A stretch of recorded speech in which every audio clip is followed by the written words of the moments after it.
No mundo, nas casas, na espiritualidade. A responsabilidade do homem na evolução dos animais. No ar, pela Web Rádio Meimei. Animais, nossos irmãos.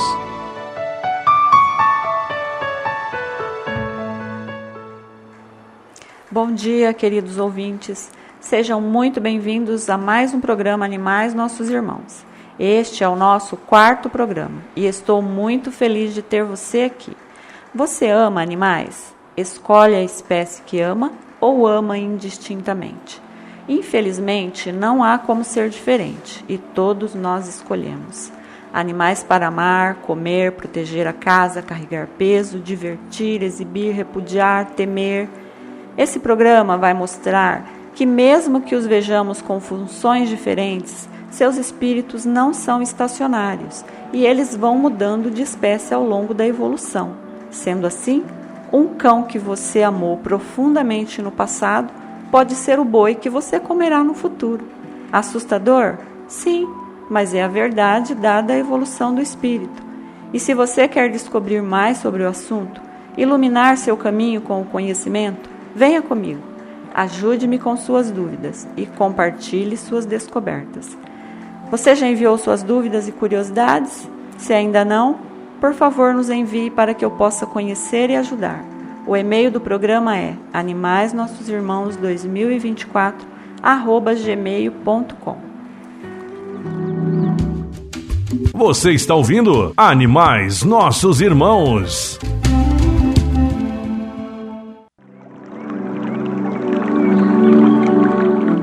Você pensa no seu mentor no dia a dia?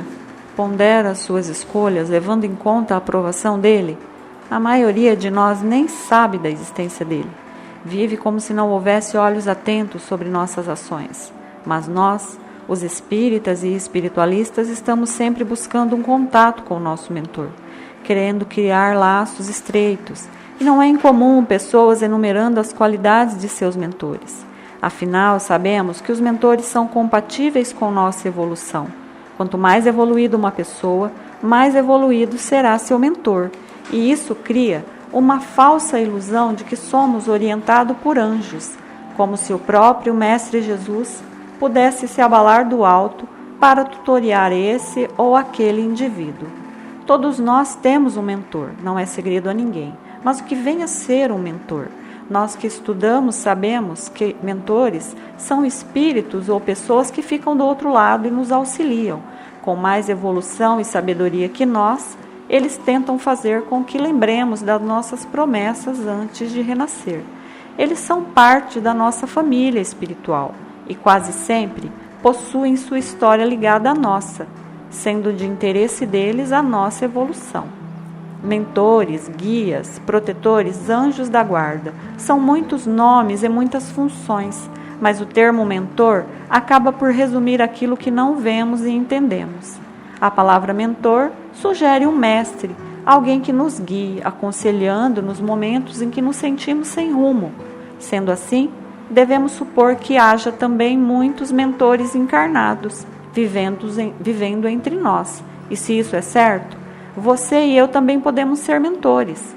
Já parou para pensar que pode estar atuando como mentor sem perceber? Quem conseguiria viver sem ter pessoas boas e cuidadoras ao redor? Sem ajuda, sem uma mentoria, cairíamos na certa. Na Terra, no atual estágio, temos seres de todos os graus de evolução interagindo. Então, Deus coloca no caminho dos mais ignorantes pessoas mais sábias para orientar, mostrar o caminho que conhece e já percorreu. Vivemos em meio a anjos e trogloditas, e não é incomum, dentro de uma família, haver aquele mais desperto, mais consciente com os valores espirituais.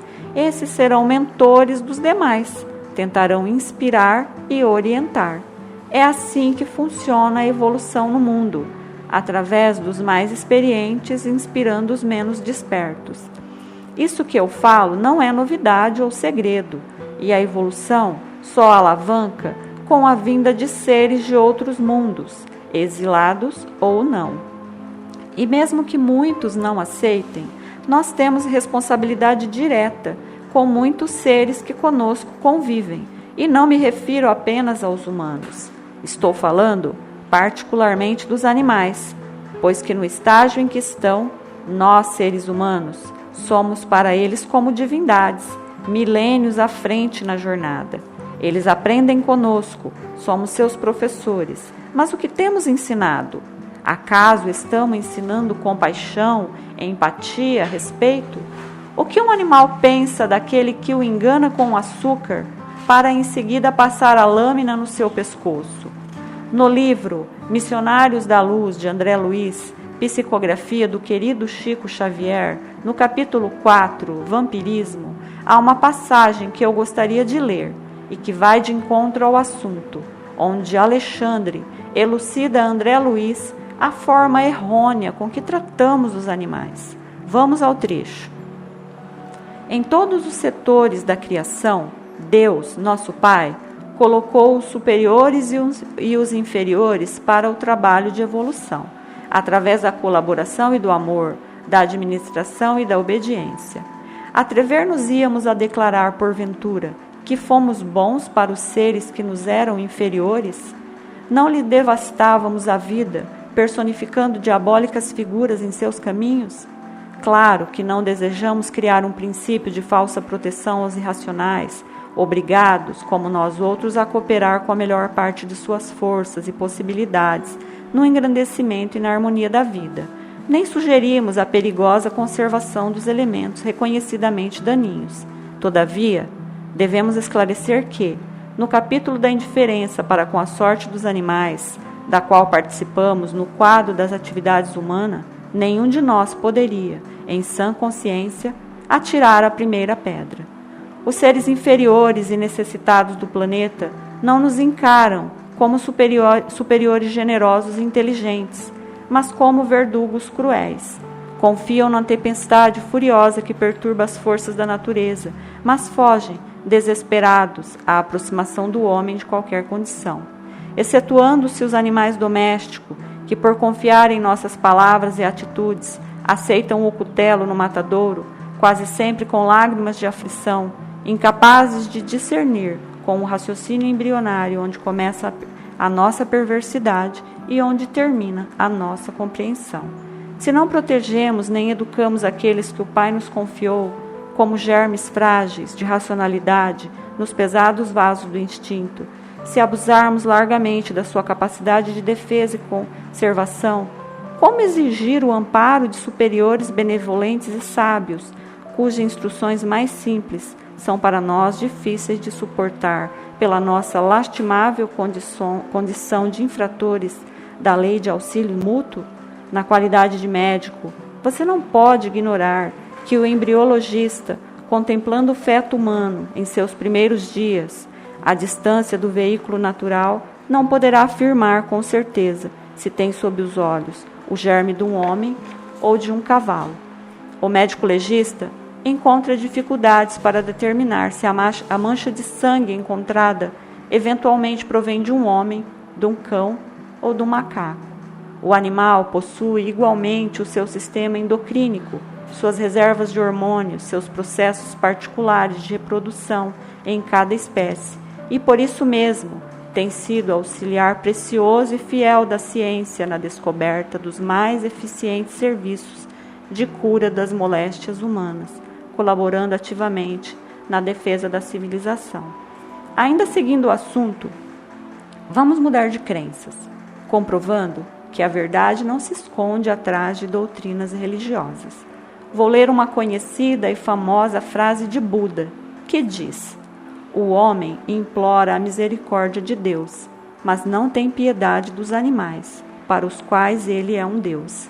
Os animais que sacrificais já vos deram o doce tributo do seu leite, a maciez de sua lã, e depositaram confiança nas mãos criminosas que o degolam. Ninguém purifica seu espírito com sangue. Bom, esses dois trechos, de fontes diferentes, crenças diferentes, resume tudo o que temos sido para os animais, verdugos cruéis, monstros, ao invés de mentores e amigos. E coloca uma questão que vale a pena meditar. Como serão esses animais quando adentrarem a humanidade? Eles serão tudo aquilo que aprenderam com seus mentores, não acha?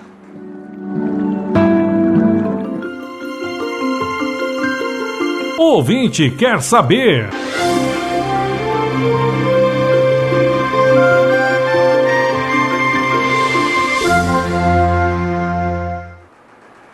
Respondendo à pergunta dos ouvintes, a ouvinte Josiane quer saber: se todos os seres vivos possuem alma, qual a diferença em comer plantas e animais? Bom, querido ouvinte, não é pela alma do ser, vegetal ou animal, que devemos parar de comer carnes, e sim pela capacidade que os seres têm de sentir dor. Ainda vivemos em um mundo primitivo e há necessidade de nos nutrirmos de outros seres, mas também já desenvolvemos em nós o senso moral, a compaixão. Então devemos, em nome dessa compaixão, nos apiedar daqueles que sofrem para virar alimentos. Nos vegetais, não há percepção do sofrimento e nem um sistema nervoso desenvolvido, como no caso dos animais. Então, amiga, um pé de alface não vai sentir medo ao ser arrancado da terra e nem vai sangrar ao ser desfolhado para sua salada. Ele terá, sim, uma leve percepção de que está sendo usado, mas não sentirá as dores que os animais sensíveis, como os bois, porcos, cabritos e tantos outros utilizados para alimentação humana, sentem ao caminharem pelo corredor da morte de um frigorífico, e nem ao serem sangrados, muitas vezes de forma cruel. Claro que isso não nos dá o direito de abusar de quaisquer que sejam os seres vivos, vegetais ou animais, mas precisamos nos nutrir e devemos escolher a forma mais ética e moral que conseguirmos. E como já foi dito sabiamente por Paul McCartney, se as paredes dos frigoríficos fossem de vidro, todos seriam vegetarianos.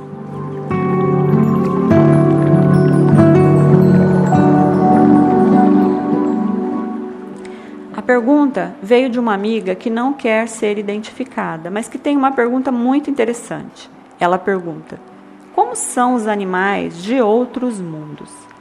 Bom, minha amiga, depende do mundo. Nem todo planeta possui a biodiversidade que a Terra possui.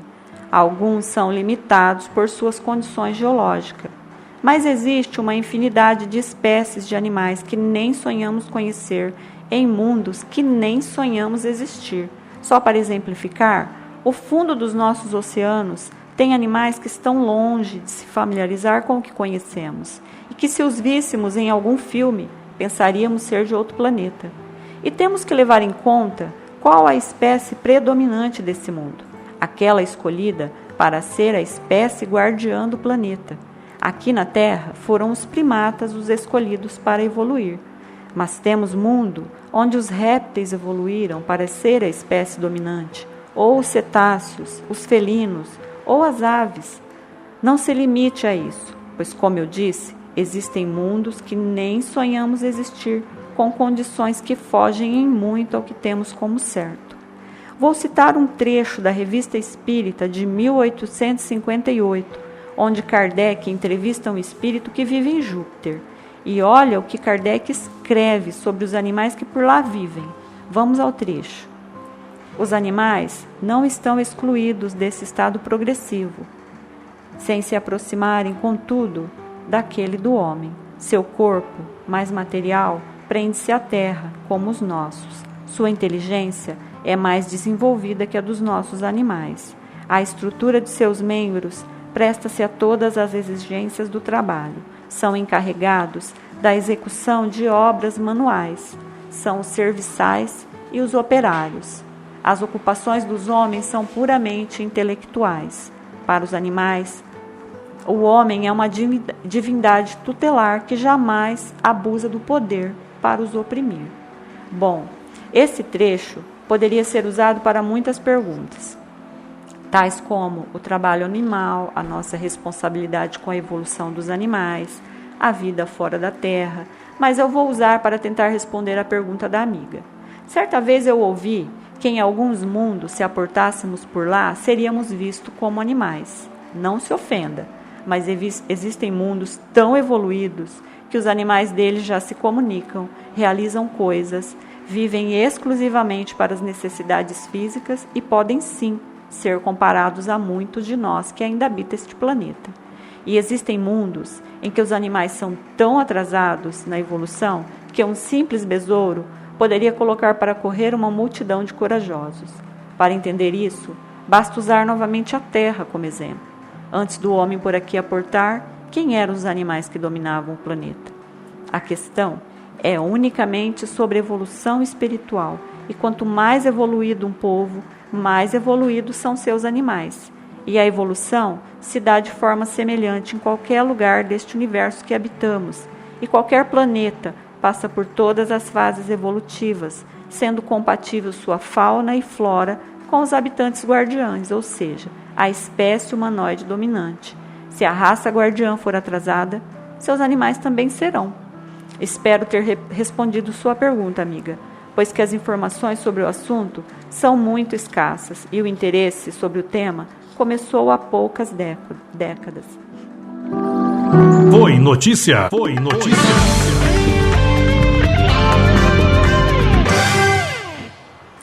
Copa do Mundo é um evento que nós brasileiros amamos, mas faz tempo que o futebol deixou de ser especialidade do Brasil. O mundo aprendeu a amar o esporte e as competições estão cada vez mais disputadas e apreciadas. Faz tempo também que o talento deixou de ser a única maneira de ganhar jogos. O dinheiro que corre nessas competições acaba por comprar muito mais que jogadores. E mesmo que nossa paixão pelo futebol impeça que acreditemos nisso, a realidade por trás de uma Copa do Mundo faria com que muitos perdessem a fé no seu time. Mas, ignorando as corrupções ou aderindo a ela, o esporte cresce e mais países estão entrando na competição. E as duas próximas Copas do Mundo, em 2026 e 2030, serão divididas entre 3 países. Em 2030, uma das sedes será Marrocos. E ainda faltando 5 anos para o evento, algo já acontece em Marrocos que ganhou a atenção de defensores de animais, que é a preparação para o glamuroso evento. Não, eu não estou falando em reformas, pintura ou construções. Essa limpeza consiste em matar animais de rua, cães na maioria deles. Centenas já foram exterminados e já se prevê em torno de 3 milhões de cães até o evento. Isso mesmo, 3 milhões de cães mortos para a Copa do Mundo de 2030, um verdadeiro holocausto. Mas saiba que isso não é caso isolado. Todos os países fazem essa limpeza. O Brasil já fez isso. Faz parte da maquiagem para a grande festa, pois que receber turista em Copa do Mundo é abrir as portas para o mundo conhecer seus segredos. E nenhum país quer ser visto como aquele que negligencia seus animais, que não possui um programa de ajuda e controle para os animais de rua. Nesses 5 anos, eles teriam tempo para criar programas de castração e realojamento desses animais, mas com os gastos exorbitantes das construções de estádios, hotéis e restaurantes para a Copa do Mundo, aparentemente não sobrou muito para ajudar animais, e a solução encontrada foi exterminar. Então, meus amigos, diante da certeza de que os animais possuem alma, que são resgatados e levados para colônias, resta uma reflexão. Tentem imaginar esses animais mortos sendo resgatados, o esforço e trabalho despendido pelos amigos espirituais que socorrem e acolhem. Imagine a quantidade de voluntários que são necessários para dar conta dessa matança. Não difere em nada de uma guerra, mas essa guerra está mascarada de festa, é aceita e esperada. Meditemos nisso. Mesmo que não tenhamos participado da matança, ainda assim, somos responsáveis por ela. Afinal, foi pelos amantes de futebol que toda essa atrocidade foi e ainda será cometida. Não se cale, faça barulho em redes sociais. Tão culpado quanto o que mata é aquele que sabe e se cala. Bom, agora você já está sabendo. Pesquise, busque suas respostas e passe a informação adiante. Para encerrar esse assunto que foi notícia, uma frase do ator Richard Gere. Sim, aquele do filme Uma Linda Mulher. Richard Gere é vegetariano há anos e atua em defesa dos animais. Vamos à sua frase célebre. Como zeladores do planeta, é nossa responsabilidade lidar com todas as espécies, com carinho, amor e compaixão. As crueldades que os animais sofrem pelas mãos dos homens estão além da nossa compreensão. Por favor, ajude a parar com essa loucura.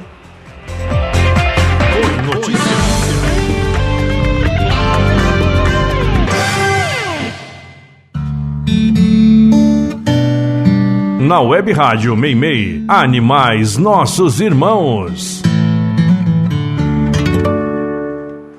Existe colônia espiritual para animais? Certa vez, perguntei a uma amiga mais velha, que tinha muito mais conhecimento espírita que eu, e ela me disse que não, que eles não ficavam na erraticidade. Mas então eu questionei: onde eles são preparados para reencarnar? Ela apenas me olhou e deu de ombros. Talvez ela não soubesse ou não estivesse interessada em saber. Fiquei meditando em como seria.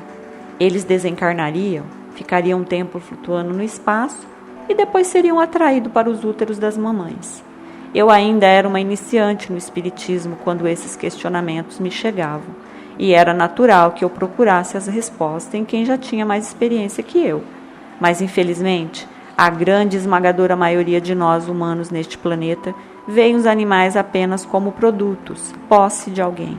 Não relegamos a eles uma posição de destaque dentro das criações de Deus, pois se o fizermos, teremos que rever nossa interação com eles, e mesmo que não pratiquemos o mal com intenção de maldade, esse mal está na comodidade do nosso dia a dia. Ficaríamos surpresos se soubéssemos como os animais são cuidados e protegidos no mundo espiritual. E sim, existem centenas de colônias para animais, especializadas para eles, e é de lá que eles retornam, que são direcionados. Então, não ficam na erraticidade flutuando e tampouco são sugados para o novo corpo, como me fizeram supor. Nessas colônias, eles são levados após deixarem o corpo de carne, são cuidados para que possam retornar ao mundo físico. De seus perispíritos são eliminadas quaisquer sequelas ocasionadas pelos traumas do desencarne.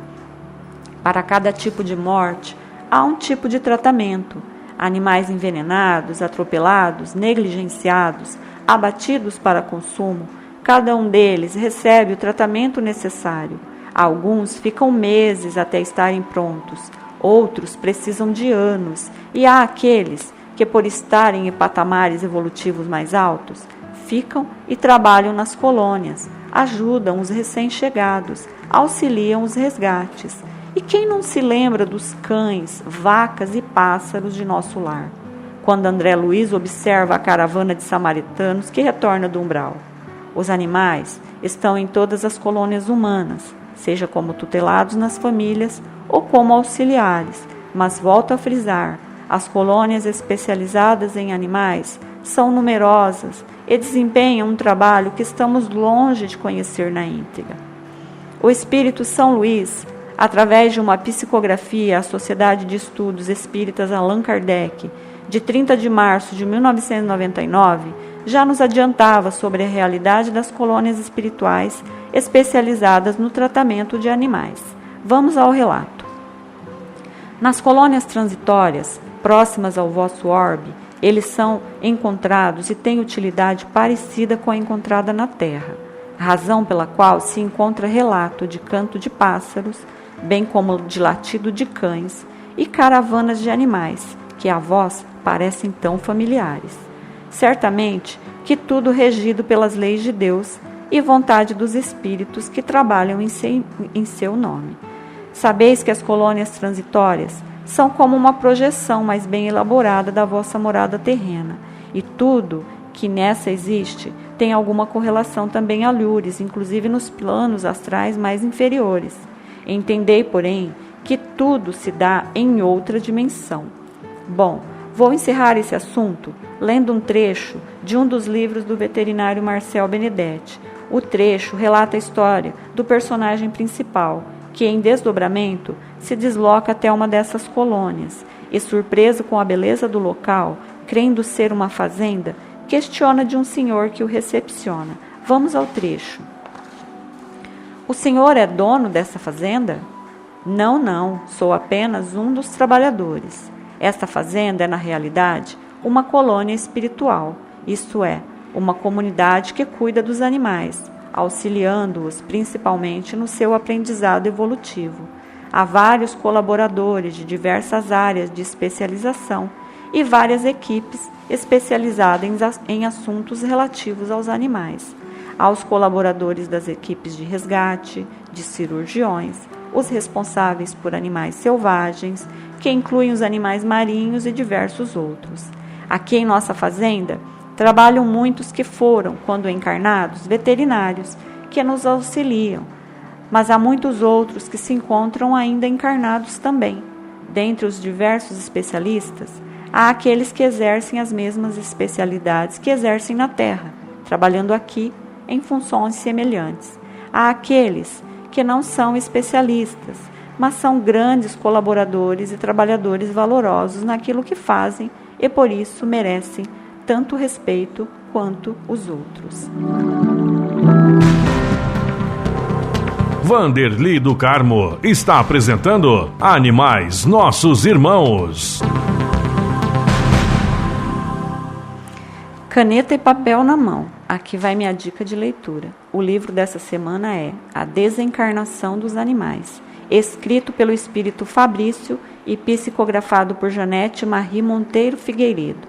Este livro vai de encontro ao que acabei de falar, sobre colônias para animais e a forma como os animais são recebidos do outro lado.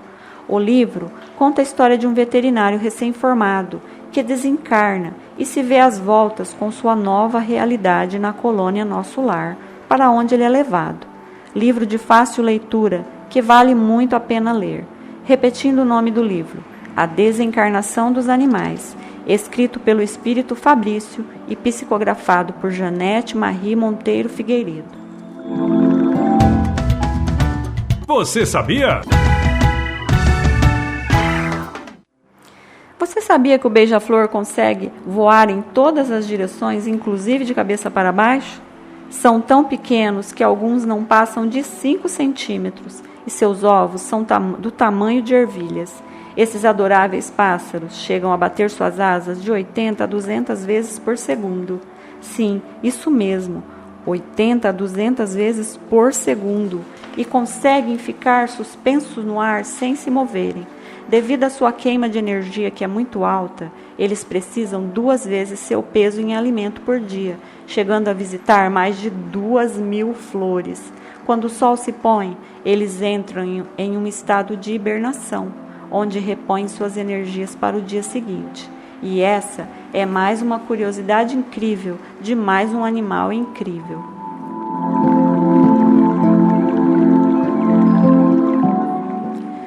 Mais um programa chega ao fim, e meu sincero agradecimento a todos que estiveram comigo, em especial aos amigos espirituais que nos orientam e apoiam. Para todos nós, uma semana abençoada. Para os animais, que possam encontrar anjos encarnados por onde estiverem. Jesus abençoe a todos nós. Tenham um bom dia e uma excelente semana. Até o próximo domingo.